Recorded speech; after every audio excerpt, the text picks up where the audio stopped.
हमीरपुर के बाल स्कूल खेल मैदान में 74वें गणतंत्र दिवस समारोह का आयोजन किया गया, जिसमें बतौर मुख्यातिथि मुख्य संसदीय सचिव संजय अवस्थी ने शिरकत की। इस अवसर पर मुख्यातिथि संजय अवस्थी ने परेड का निरीक्षण किया और मार्च पास्ट की सलामी ली। मुख्यातिथि संजय अवस्थी ने तिरंगा फहराकर जनता को संबोधित किया। कार्यक्रम के दौरान स्कूली छात्रों के द्वारा रंगामृग सांस्कृतिक कार्यक्रम प्रस्तुत किए, जिसमें समा बांधा। कार्यक्रम के दौरान सीएम राजनीतिक सलाहकार सुनील शर्मा, विधायक इंद्रदत्त लखनपाल, सुरेश कुमार, विधायक हमीरपुर आशीष शर्मा, एसपी आकृति शर्मा, डीसी देवश्वेता बनेक भी मौजूद रही। मुख्यातिथि सीपीएस संजय अवस्थी ने गणतंत्र दिवस की प्रदेशवासियों को बधाई दी और कहा कि भ्रष्टाचार के प्रति वर्तमान सरकार ने सत्ता संभालते ही कदम उठाने शुरू किए हैं। साथ ही परीक्षाओं के लीक मामले में हमीरपुर चयन आयोग का कामकाज निलंबित किया है। उन्होंने कहा कि सरकार ने शुरुआती समय में ही लोगों के अनुरूप काम करना शुरू किया है। उन्होंने कहा कि कांग्रेस के सभी विधायकों ने 1-1 लाख दान दिया है, जिससे लोगों का कल्याण किया जाएगा। सीपीएस संजय अवस्थी ने कहा कि प्रदेश सरकार ने प्रदेश के वातावरण को सुरक्षित रखने के लिए वर्ष 2025 तक देश का पहला ऊर्जा राज्य बनाने का लक्ष्य रखा है, जिसके लिए काम किया जा रहा है। उन्होंने कहा कि प्रदेश में हरित उत्पादों को बढ़ावा दिया जाएगा, जिसके लिए 500 मेगावाट की योजनाओं को सिरे चढ़ाया जाएगा। उन्होंने कहा कि इलेक्ट्रिक वाहनों को बढ़ावा देने का निर्णय लिया है तथा प्रदेश के लोगों को स्वास्थ्य की बेहतर सुविधाएं भी मुहैया करवाई जाएगी।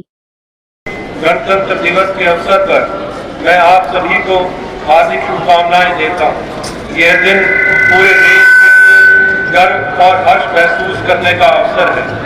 26 जनवरी 1950 को हमारे देश में संविधान को अपनाया तथा भारत सही अर्थों में गणतंत्र बना था। संविधान सभी देशवासियों को बिना किसी भेदभाव के विकास एवं उत्थान के समान अवसर प्रदान करता है। लोकतंत्र की शक्ति संविधान में ही निहित है। यह पावन अवसर हमें आत्मविश्लेषण का अवसर भी प्रदान करता है। एक गणराज्य के रूप में हमारी विकास यात्रा इस अवधि में हासिल लक्ष्य और भविष्य में किए जाने वाले कार्य पर विचार करना महत्वपूर्ण है। युद्ध में शहीद हुए सैनिकों की विधवाओं की बेटियों को शादी के लिए 50,000 रुपए की आर्थिक सहायता राशि दी जा रही है। प्रदेश सरकार द्वारा युद्ध अथवा अन्य सैन्य ऑपरेशन में शहीद सैनिकों के आश्रितों को 20 लाख रुपए तथा अपंग हुए सैनिकों को 5 लाख रुपए तक की सहायता प्रदान की जा रही है। इस शुभ अवसर पर मैं प्रदेश के विकास में योगदान देने वाले सभी प्रबुद्ध व्यक्तियों का आभार व्यक्त करता हूँ। भ्रष्टाचार के प्रति वर्तमान सरकार की जीरो टॉलरेंस की नीति है। सत्ता संभालते ही हमने भ्रष्टाचार के खात्मे के लिए कदम उठाने आरंभ कर दिए हैं। परीक्षाओं के प्रश्न पत्र लीक होने के मामले में हिमाचल प्रदेश कर्मचारी चयन आयोग हमीरपुर का कामकाज निलंबित किया जा चुका है और अब योग्यता के आधार पर ही निष्पक्ष और पारदर्शी तरीके से चयन किया जाएगा। वर्तमान सरकार के गठन को अभी 45 दिन का समय ही हुआ है।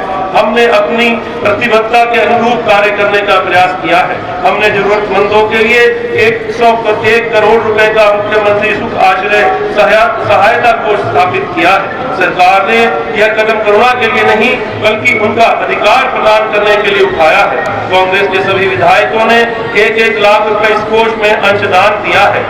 हमारी सरकार ने प्रदेश के वातावरण को सुरक्षित रखने के लिए जल विद्युत, हाइड्रोजन और सौर ऊर्जा का दोहन करने तथा हिमाचल प्रदेश को वर्ष 2025 तक देश का पहला हरित ऊर्जा राज्य बनाने का लक्ष्य निर्धारित किया है। प्रदेश में हरित उत्पादों को बढ़ावा दिया जाएगा, जिससे निर्यात में बढ़ोतरी होगी। सरकार आगामी वित्तीय वर्ष में 500 मेगावाट तक की सौर परियोजनाएं स्थापित करेगी। प्रदेश सरकार ने राज्य में ग्रीन एनर्जी को बढ़ावा देने का निर्णय भी लिया है। इसके लिए इलेक्ट्रिक वाहनों को प्रोत्साहन दिया जाएगा। प्रदेश सरकार ने इलेक्ट्रिक चरणबद्ध तरीके से बढ़ावा देने का निर्णय लिया है। प्रिय देशवासियों, प्रदेश के स्वास्थ्य संस्थानों में जनता को श्रेष्ठ स्वास्थ्य सुविधाएं उपलब्ध कराई जाएंगी ताकि लोगों को अपने गंभीर रोगों के उपचार के लिए बाहरी राज्यों या प्राइवेट अस्पतालों का सहारा लेने की आवश्यकता नहीं रही। हमारी सरकार ने प्रदेश के वातावरण को सुरक्षित रखने के लिए जल विद्युत, हाइड्रोजन और सौर ऊर्जा का दोहन करने तथा हिमाचल प्रदेश को वर्ष 2025 तक देश का पहला हरित ऊर्जा राज्य बनाने का लक्ष्य निर्धारित किया है। प्रदेश में हरित उत्पादों को बढ़ावा दिया जाएगा, जिससे निर्यात में बढ़ोतरी होगी। सरकार आगामी वित्तीय वर्ष में 500 मेगावाट तक की सौर परियोजनाएं स्थापित करेगी। प्रदेश सरकार ने राज्य में ग्रीन एनर्जी को बढ़ावा देने का निर्णय भी लिया है। इसके लिए इलेक्ट्रिक वाहनों को प्रोत्साहन दिया जाएगा। प्रदेश सरकार ने इलेक्ट्रिक चरणबद्ध तरीके से बढ़ावा देने का निर्णय लिया है।